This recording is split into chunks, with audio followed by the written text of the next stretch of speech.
मु सबिता राणी दास उमा फाउंडेशन सभापति आमर एठी जो रज महोत्सव दीर्घ 3 दिन है बहुत आनंद उल्लासर सहित पालन करा प्रति वर्ष भी दीर्घ 3-4 वर्ष है आम पूर्वर बयस मुजा स्थित भुआशुणी मंदिर में पालन करूँ। यही वर्ष आम नूतन करी थानापति मंदिर प्रांगण में पालन करूँ। बहु महिला एठी आसी आम सहित सामिल होती बहुत आनंद उल्लासर सहित रज महोत्सव को पालन कर देखिकी भारी खुशी लगुच जो गाँ मानक आमर रजर जो बास्ना पोड़ पिठार बास्ना दोलीर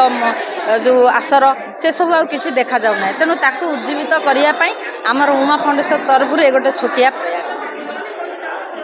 आगु भविष्य कौन लक्ष्य रखी आमर ये उमार हूँ उत्कल महिला अधिकार अभियान तो ये माँ नार जो रखाई आम महिला मानकर सुरक्षा महिला मानकर अधिकार को लेकर आम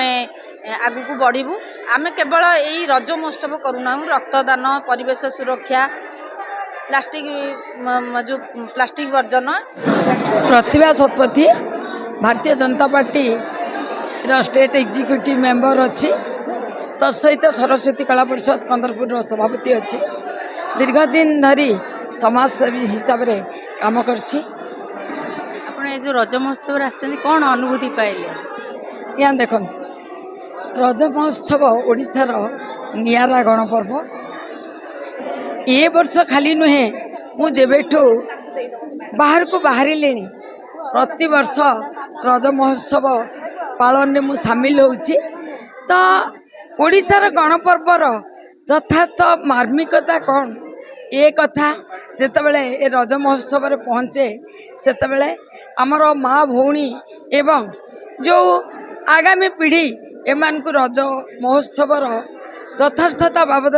किसी मार्गदर्शन करता है आउ ए रज महोत्सव को आगो को किभली बढ़ेबे ए कथा रे मंदे समान को सहयोग करता है। आज मु 42 मौजा स्थित उमा सोशल ऑर्गेनाइजेशन को आसती ये भौणी मानकर गोटे नियारा ढंग रे गैदरिंग होता आ भौणी माने समस्त मध्य बहुत खुशी थिले। खाली आज नुहे आज उद्यापनी उत्सव थिला दीर्घ 3 दिन धरी माने रज महोत्सव पालन करुछंती आर मार्मिकता बाबद रे जानुछंती आ माँ भौणी माने बहुत खुशी अछंती। मु आज जहाँ ये बैठक रे आसिकी देखिली